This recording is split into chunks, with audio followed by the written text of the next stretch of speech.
네, 안녕하십니까 여러분, 우리밋입니다. 이번 시간에는 드디어 이 HTML 문서에서 로그인 기능을 구현을 해볼 건데요. 구현하기 전에 서버를 켜줄게요. 지난번 설정 덕분에 노드몬으로 가동되는 것을 확인할 수 있고요. 그리고 이 로그인 EJS, 이 HTML 파일과 연결되어 있는 login.js 파일로 이동을 하셔서요.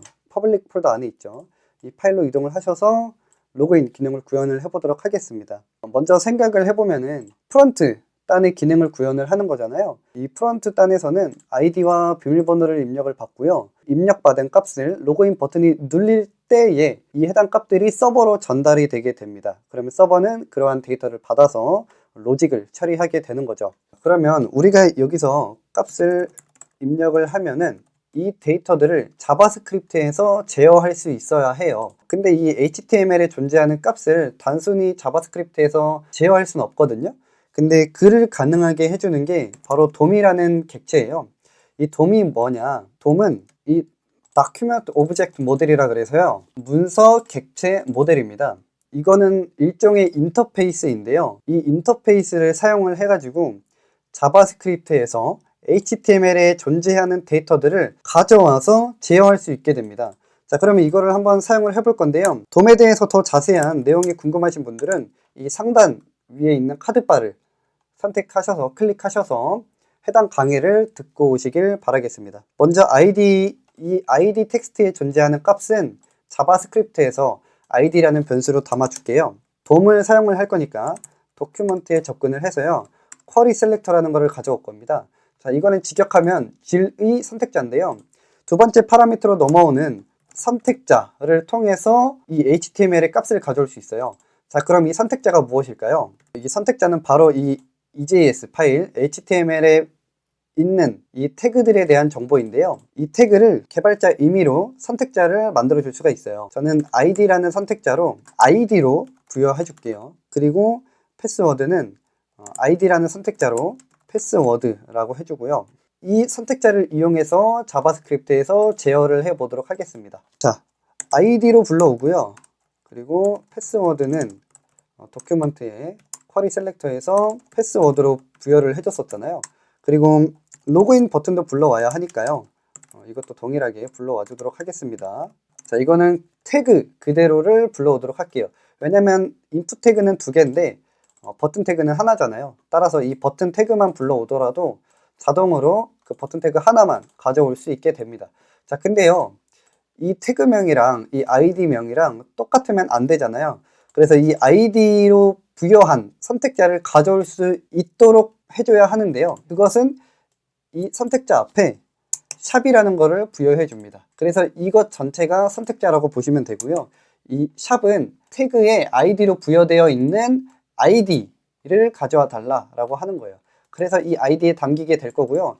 정상적으로 담겼는지 한번 확인을 해 보도록 하겠습니다.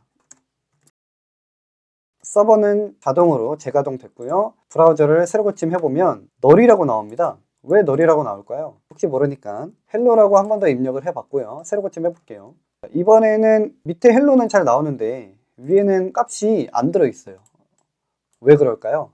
이것은 바로 EJS 때문인데요. EJS에서 이 도큐먼트의 쿼리 셀렉터로 이 해당 값을 가져오기 전에 이 console.log가 먼저 실행이 돼버려서 그런 거예요. 자, 그럼 이거를 어떻게 해야 할까요? 바로 여기에 differ라는 옵션을 부여해주면 되는데요.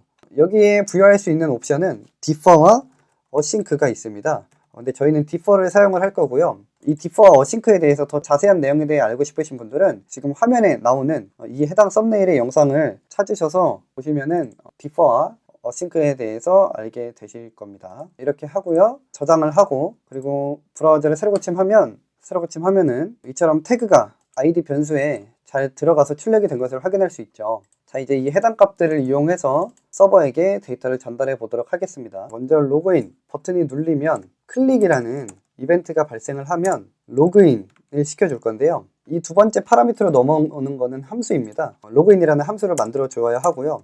이 로그인 기능이 잘 동작하는지 한 번 더 확인해 볼게요. 이번엔 바이라고 하고 새로 고침해서 로그인을 눌러보면 바이라고 잘 출력이 되죠. 이렇게 누를 때마다 숫자가 증가하는 것을 알 수가 있습니다. 잘 동작이 되고요.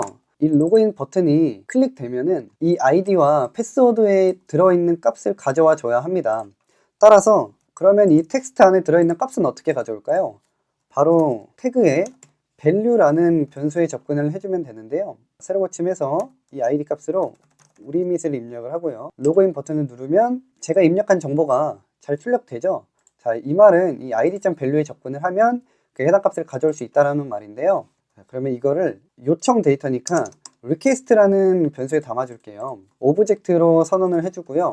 request 안에 id라는 걸 만들고 그 안에 id.value를 넣어주도록 하겠습니다. 그리고 오브젝트는 이게 아니라 이렇게 넣어줘야겠죠. 패스워드도 이렇게 해주도록 하고요. 자, 이제 진짜로 이 해당하는 데이터를 서버한테 전달을 해볼 거예요. 그거는 fetch라는 걸 이용해서 전달을 하는데요. 이 fetch는 조금은 어려운 내용이기 때문에 다음 시간에 다루도록 하겠습니다. 지금 이 상태까지만 저장을 해서요. 잘 동작하는지만 볼게요. request를 읽어서 새로 고침하고요. 우리밋 1, 2, 3, 4 로그인을 하면은 콘솔 로그에 request 오브젝트가 잘 출력이 되죠. 그러면 이 해당 데이터를 다음 시간에 fetch라는 걸 이용해서 서버로 전달을 해보도록 하겠습니다. 지금까지 한 내용들 GitHub에 저장을 해주도록 할게요. Ctrl C 해서 서버 꺼주시고 git add, git commit 메시지는 돔을 이용하여 HTML 객체 저장이라고 해서 커밋을 해주도록 할게요. 자, 그리고 git push를 하면은 잘 저장이 되고요. 이 해당 링크로 저희 저장소로 이동을 해서 지금까지 저장된 내역들을 한번 확인을 해볼게요. 자, 이 커밋 창을 이용을 하면은 지금까지 기록한 커밋들을 확인할 수 있는데요. 이 해당하는 이 각각의 커밋들이 버전이라고 생각을 하시면 돼요. 그래서 이런 식으로 무슨 작업을 했는지 명확하게 입력을 해주시는 게 좋습니다. 이번 시간은 여기서 마치겠고요. 다음에 이어서 패치에 대해 알아보도록 하겠습니다. 감사합니다.